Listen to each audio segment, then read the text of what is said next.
미국 교육은 왜 엑스트라 커리큘러가 생겼을까? 한국 교육만 경험을 하시다가 이제 미국 교육을 새롭게 경험하시는 분들이 많이들 가질 의문이라고 생각해요. 일단 미국 교육은 실용적 학문에 좀 더 기반을 둔 교육이라고 생각을 합니다. 그래서 학교 내에서의 아카데믹하게 이제 교육을 받고 이론적인 교육을 받고 그 이론적인 교육을 받은 거를 바탕으로 실무적인 교육까지 나아가서 그것을 적용시키는 것. 두 번째 포인트는 미국 교육은 긍정 교육입니다. 한국 교육이나 일본 교육, 독일에서 온 교육이죠. 그 교육 같은 경우는 이제 부정 교육이라고 저는 생각을 하는데요. 자세히 설명을 해드리자면은 한국 교육 같은 경우는 오지선다 중에 틀린 것을 고르시오. 주어진 많은 양의 정보를 빨리 습득을 해서 외워가지고 뭔가를 처리해내는 노동자를 기르는 교육을 한다라는 거죠. 그러니까 한국 교육 같은 경우는 엑스트라 커리큘러가 많이 필요 없죠. 일본이나 한국이나 독일이나 마찬가지로요. 미국 교육 같은 경우는 너의 의견을 한번 제시를 해봐라. 너의 에세이를 한번 써봐라.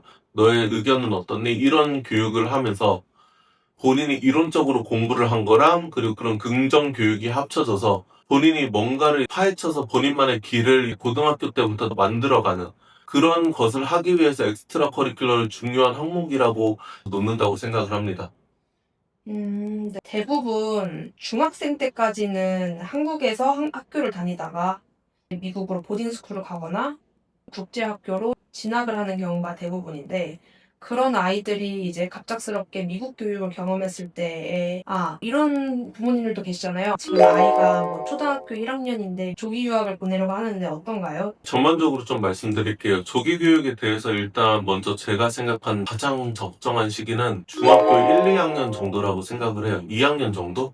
왜냐하면은 그 전에 가면은 영어에 대해서 더 거부감 없이 익힐 수가 있어요. 사실 영어라는 이제 언어를 배우는 체계는 공부 머리로서 배우거나 아니면 스포츠나 아니면 놀이로서 하는 자연적으로 습득되는 언어로서 이 두 가지의 방면으로 언어를 습득을 할 수 있는데, 자연적으로 습득할 수 있는 거는 초등학생 이상이면은 공부로서 이제 언어를 습득을 해야 된다는 거죠. 초등학교 때까지만 언어를 놀이로서 습득을 자연스럽게 한다는 거예요. 그 말은 무슨 말이냐면은 초등학생 때 가야지 언어를 배우는 게 가장 적합하고 좋아요. 문화적 습득도 마찬가지고요. 그러나 그 언어와 문화적 습득만 가지고 초등학교 때 보내기에는 리스크가 있는 게, 아이가 사춘기를 겪고 자아 형성의 시기를 겪고 그리고 부모님과의 유대감 이런 것들을 겪는 시기가 중학생인데 그 시기를 놓쳐버려요.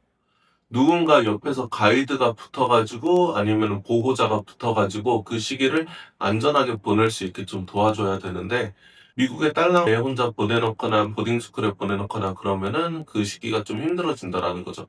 물론 국제학교는 좀 다르겠죠. 국제학교 같은 경우는 방학 때마다 돌아와서 어머니 아버지랑 같이 있든 아니면은 어머니 아버지가 인천이나 제주도 뭐 대구에 아니면은 서울에 있는 비인가 국제학교들의 근처에 사신다면은 뭐 문제가 전혀 없을 것으로 보입니다. 어쨌든 그 보내는 시기는 이제 중학생 때부터가 이제 적절하다고 생각이 들어요. 어느 정도 이제 절충을 한다라는 거죠. 언어도 배워야 되고 문화도 배워야 되지만 아이의 자아 형성과 부모님과의 유대감 이런 것들을 다 좀 종합한 결과로서 중학교 2학년 정도라고 생각을 하고요. 그리고 두 번째 질문, 아까 전에 이제 아이가 한국에서 중학생까지 보내고 나서 고등학생 때 미국으로 가거나 국제학교로 갔을 때 이제 어려움을 겪는 것에 대해서 어떻게 생각하느냐. 당연히 어려움을 겪고요. 아이 혼자 보내면은 제가 생각하기에는 힘들 거라고 생각을 해요. 현실적으로 컨설턴트가 붙어야 된다라고 생각을 해요. 이거는 이제 뭐 저희 광고 이런 거랑 전혀 상관이 없이요. 왜냐하면 그 학교뿐만 아니라 그 미국 커리큘럼에 대한 전반적인 이해도 필요하고, 그리고 9학년 때 보통 이제 가게 되는데 9학년 때는 학교에 대해서 적응을 하면서 영어에 대한 습득이 필요하고 언어에 대한 습득 그리고 문화에 대한 습득 그런 것들이 필요하면서 그 와중에 아카데믹하게 대학으로 가는 로드맵이 필요하기 때문에 그런 것을 같이 옆에서 가이드해줄 컨설턴트가 필요하다고 생각을 해요. 어려움을 어쨌든 겪습니다. 어려움을 겪어요. 그래도 많은 아이들이 그것을 이제 극복을 해야죠. 미국 교육 같은 경우는 학생이 긍정적으로 교육을 받는 것뿐만 아니라 자유롭게 그리고 액티브하게 활동적이게 나아가서 하는 면모를 보여주면서 그 새로운 환경에 적응하는 것들을 필요로 하기 때문에요. 공부가 그런 면모를 보여주기 위해서라도 9학년 때, 10학년 때 이제 국제학교든 보딩스쿨에 간 학생들 같은 경우도 그 안에서 서바이벌을 해야 돼요. 그런 학생들을 많이 이제 좋은 학교에 갈 수 있다고 봅니다.